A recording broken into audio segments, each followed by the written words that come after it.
Hi guys, welcome back to my channel. Today we're going to talk about ways to cope with quarantine, ways to cope if you're feeling extra down, if you're struggling emotionally or mentally, and also a few tips on how to entertain your kids. So let's get into it.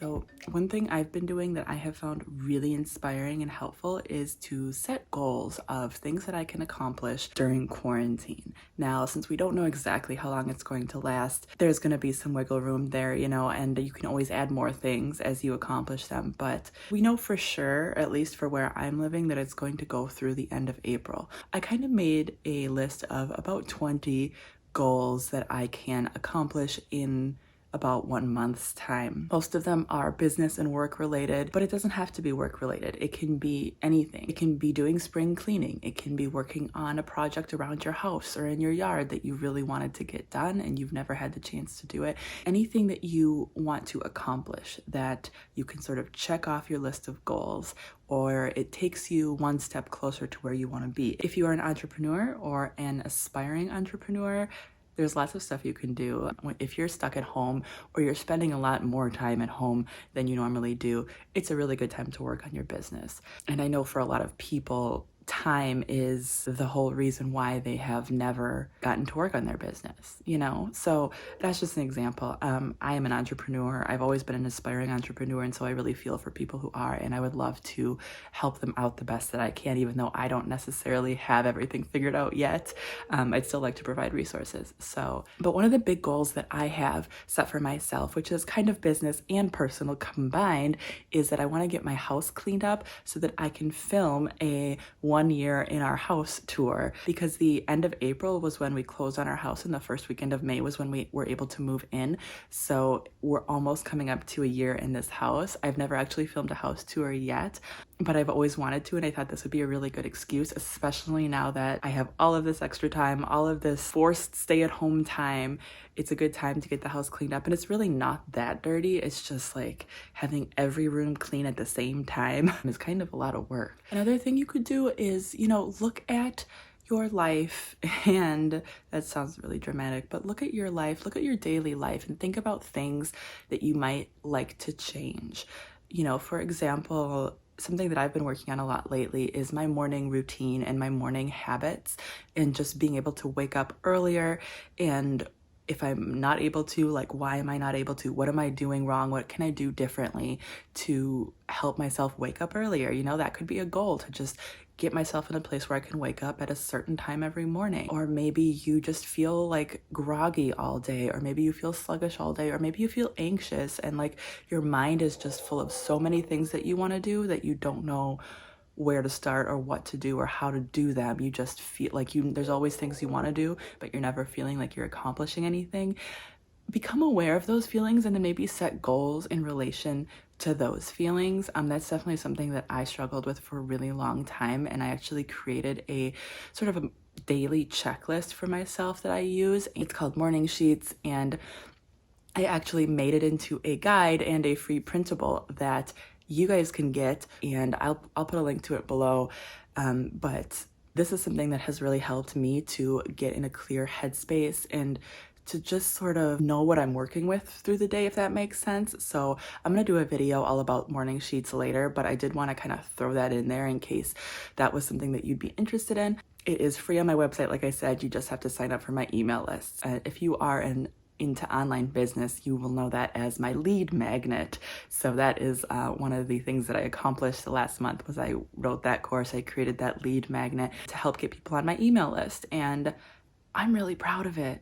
I worked really hard on it. And so if you're interested in a tool that could help you have better days in just a few minutes every morning or night or whenever you want to do it, I highly recommend you check that out.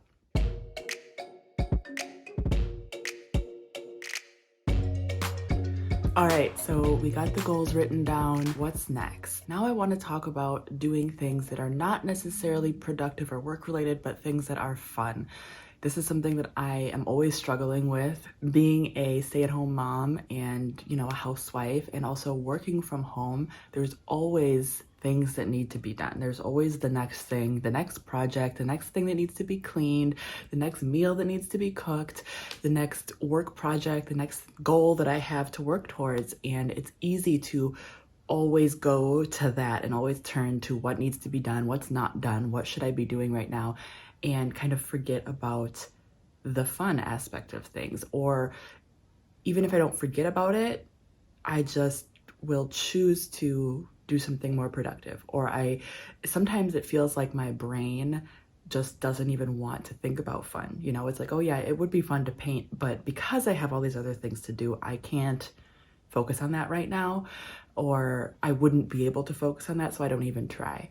One thing that really helps me with this is my kids. My kids set a really good example of having fun under stressful circumstances, but also just being able to be worry-free and just have fun and just play and make the most out of any situation. And that is such a valuable trait to have, a valuable thing to be able to do. And I am so thankful for my kids to show me and remind me to do this all the time. So one thing that I would recommend if you are like you don't know where to start, and if you have kids, ask them for ideas. Maybe make a sort of like quarantine bucket list, you know? I know that term, I'm like, that's a little awkward for me to say that term because, I don't know, I don't want to be insensitive or anything. Like, I know there are people that have way bigger problems than entertaining their kids and being stuck at home and being bored.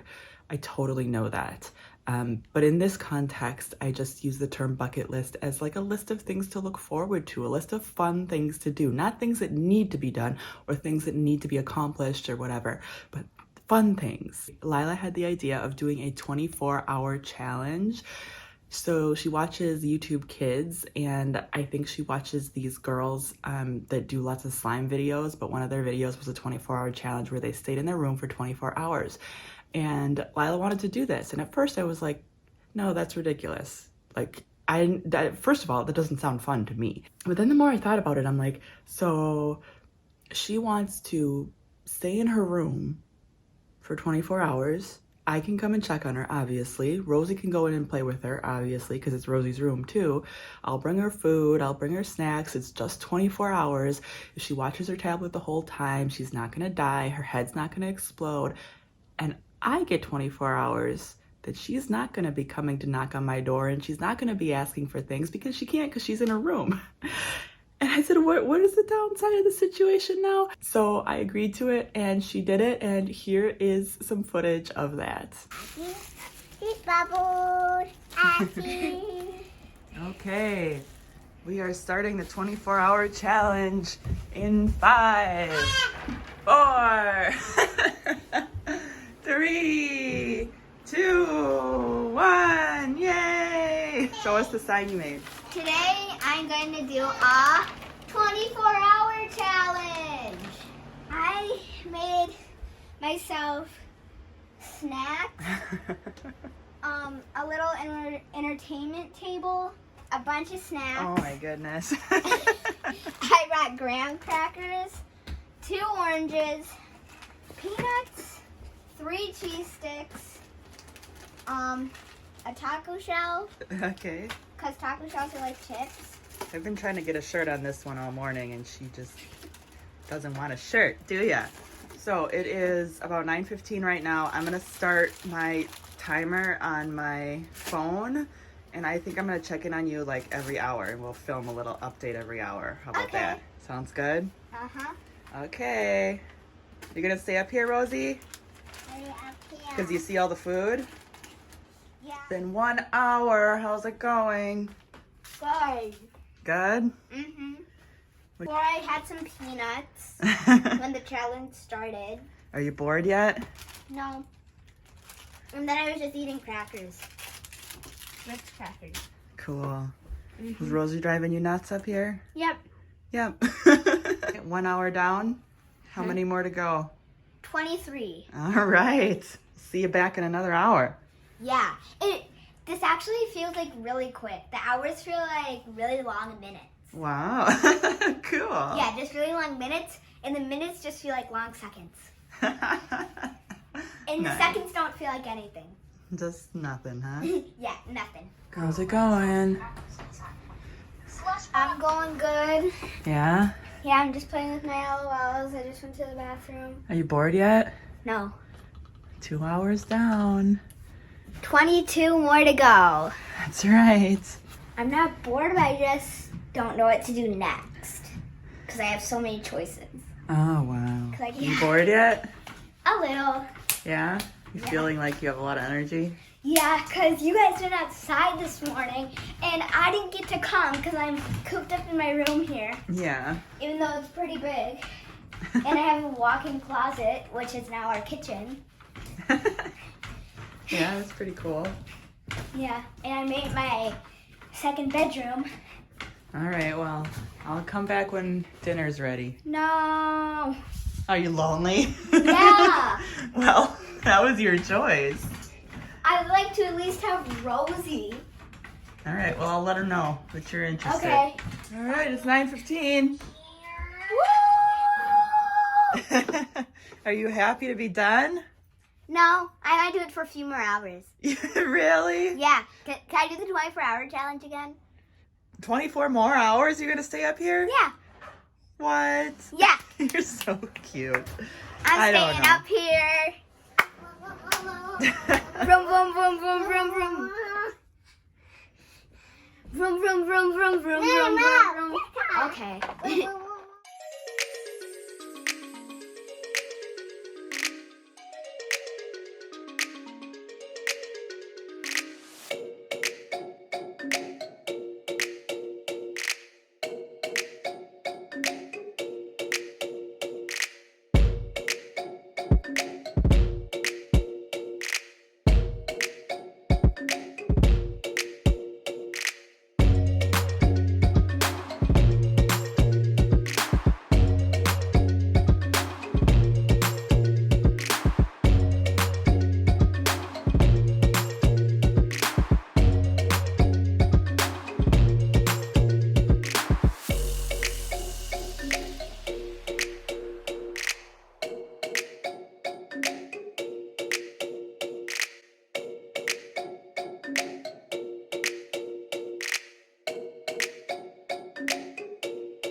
All right, so I have 2 more tips for you guys. The first next thing that I think you guys should do is practice gratitude. I'm not going to spend a huge amount of time on this one. Don't worry. I do feel like it's pretty self-explanatory, but at the same time, I feel like it is so important and so easy to just kind of skip over, even though you hear it and you think, yes, I'm grateful for this. It's easy to kind of skip over it and brush it aside and really not actually feel the gratitude, not actually focus on the gratitude for the amount of time that you should to really get the best benefit out of it. So there are lots of ways that you can practice affirming your gratitude. You can write it down on a piece of paper. Probably the easiest way. Actually, the easiest way would probably just be say it out loud. Just right now. Pause this video and say something out loud that you're grateful for. You don't need any materials. You don't need anything. You could make a list with your kids. You could sit down with your kids and write a list of things that you're grateful for. Or you could make a vision board by cutting pictures out of magazines or drawing pictures if you're artistic, you know. You could also take pictures with your phone of things that you're grateful for. And I definitely encourage you to try to think of more than just physical things, but physical things are a good place to start. I even have a little section of my morning sheets, the little mini course that I created dedicated to gratitudes. And I try to do that daily. I put that in there because I think gratitude is so important. I talked about the morning sheets earlier in this video, but I think it's really important. It's really important daily habit. Even if you're saying the same things every day, I do think eventually you will start to think of other things. You'll start to think of your life differently based on being grateful for things. One of the things that I am so grateful for, and at the same time, it is so easy to take for granted, is our house. I am so incredibly grateful for our house, and it's really easy because I'm stuck in this house, right? So it's really easy for me to just kind of take it for granted and just kind of get lost in feeling down or feeling sad, feeling isolated or feeling overwhelmed with the kids or, you know, the depressing feelings, and to not realize how lucky I am. And it's not even that I don't realize how lucky I am, it's just that I forget, you know? And I've caught myself quite a few times, you know, feeling like, oh, this is depressing. I just have to do, you know, cleaning again, the same stuff over and over again. And then I look around and I'm like, holy cow, I am so grateful to have this house. I mean, even 1 year ago, if this had happened a year ago, we were living with my in-laws, and my in-laws are great. You guys know I love my in-laws. I love my husband's family, but it would be really challenging to be quarantined with other people in someone else's house. I am so thankful that I have my own house. I am so thankful for that. 2 years ago, we would have been quarantined in our tiny little 2-bedroom apartment where probably 100 other people were living in the same building, not very safe at all, and not nearly as much space, not the yard for the kids to play in. I mean, I have so much to be thankful for, and I know that I have a lot more than a lot of people. And that's going to bring me into my next tip here in a second. But my point is that when you start thinking about the gratitude and really thinking about it and really focusing on it, it really can help to take you away from the negative. I mean, that's just how it works. When you put your energy into positive things, there's no room left for the negativity. So that is a very important one that I highly suggest you guys try.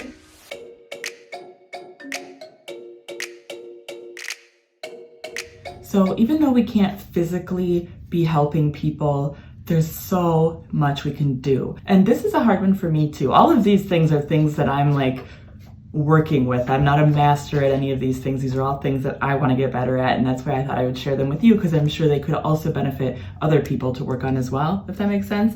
When it's a challenge, start small. So start with like your family members. Is there anyone in your family that needs anything? Start with your neighbors, you know, maybe like kind of have that like half shouting conversation from your yard to their yard about, hey, how are you doing? Can I bring you over some food? You know, stuff like that.